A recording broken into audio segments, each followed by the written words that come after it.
Is this $350 disc golf bag worth the money? Let's find out.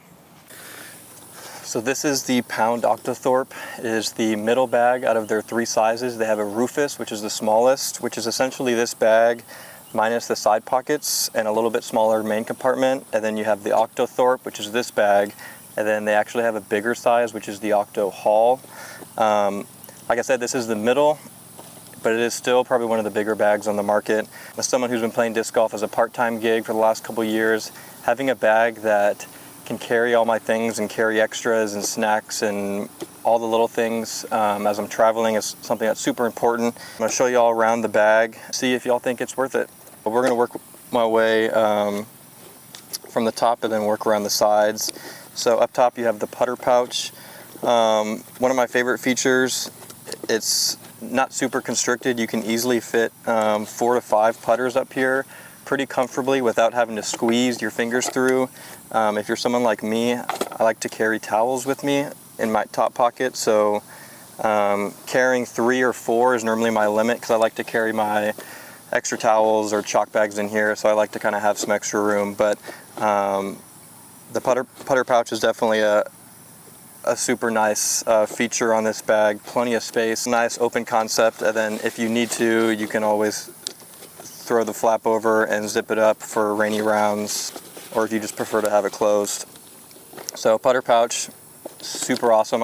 And then coming to the side, the Pound Octothorpe has 2 side pockets. A lot of times you see these being used to carry extra discs. That's what I use mine for. A lot of times I carry my approach discs on the side, so I can hold 4 putters in my side, and honestly I could probably fit a 5th one. 4 goes in and out pretty easily, and so I like to keep it at 4. But you could definitely do drivers or mids or putting putters. But the side pockets are great. Really like having the side pockets for these. And then you've got the other side. Normally you would have a cup divider in here that would divide right down the middle, and you could probably fit 40-ounce jug, or a lot of times I'll carry 2 40-ounce jugs in the summer when it's hot.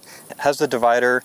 You don't necessarily need it when you have 2 big jugs in it because they kind of balance out a little bit, but you can fit a lot of water in here, which is another thing that I really like. It gives you a little bit of flexibility of what size water bottles you can carry.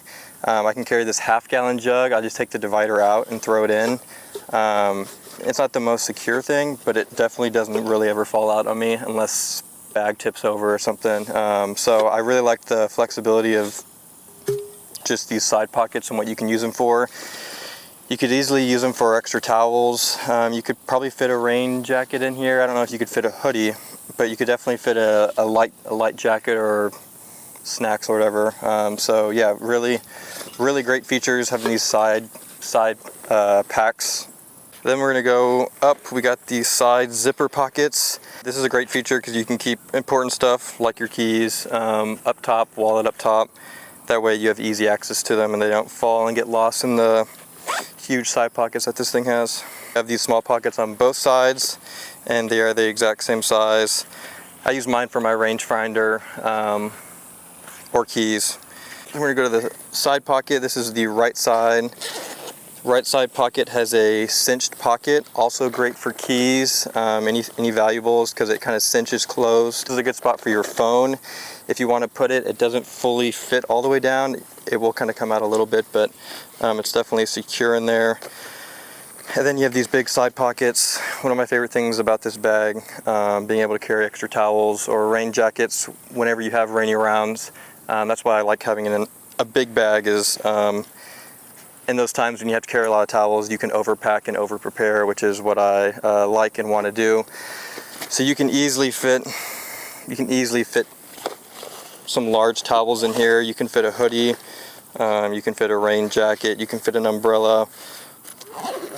Tons of room. And then on the other side, this is probably the better side for the umbrella, because you got the little umbrella strap that you can put it down. You can hold pencils and pens, also hoodies, whatever you really want to use these side bags pockets for. But tons of space, super versatile, which is like I said, one of my favorite things about this bag. You have plenty of room. One of my favorite features too is having the mini pocket up top. I know it seems silly, but playing a lot of tournaments, you have to use your mini a lot, and so I don't like putting it in my pocket. So having it right here is really nice. I can get it out of my pocket and put it somewhere that's super easy to grab. So that's also one of my favorite things. Moving into the main compartment. So on the website it says this main compartment can hold 16 to 20 discs. And I have exactly 20 discs in here. 4 of those are mids, just so you know how much of those, because just mids take up a little extra space. But I have 20 discs in the main compartment, 4 in the side, and I have 3 putters up top. So I've got a lot of discs in here, and I actually still have a little bit of room to squeeze my fingers in to be able to grab. Could I add more discs? I probably could add a couple, but then it would be tight, and yeah, that's just not really needed. So I have 20 in the main compartment pretty comfortably. The more discs you put in these side pockets, the more it'll push into this main compartment because there's not a whole lot of structure to this bag. So that's one thing, is if you overfill these main compartment, it's gonna push into the side pockets and actually make them a little bit tighter.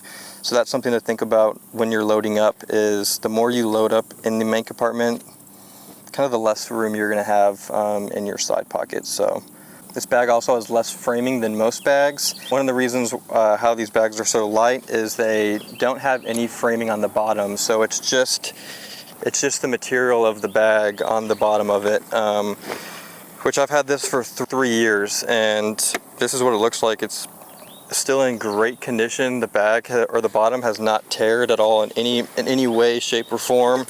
The quality is just, you're paying for the quality 100%.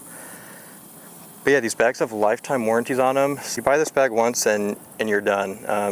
I mean, essentially, you don't have to buy another one if it starts ripping up, but you can just send it back and they can replace, or fix whatever needs to be fixed, which I think is something that's really cool.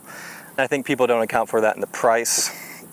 I'd say the one feature that this bag has that I can't get with any other bag is just the comfort of it. If you've never put a pound bag on, I really recommend to ask someone that you know who has one if you can try theirs on. It's like putting clouds on your shoulders. I've heard people use that term before, and I never understood it until I put on a pound bag. Then because there's less of a frame in this bag, when you put the bag on, it actually kind of hugs and surrounds. It does kind of form to your back.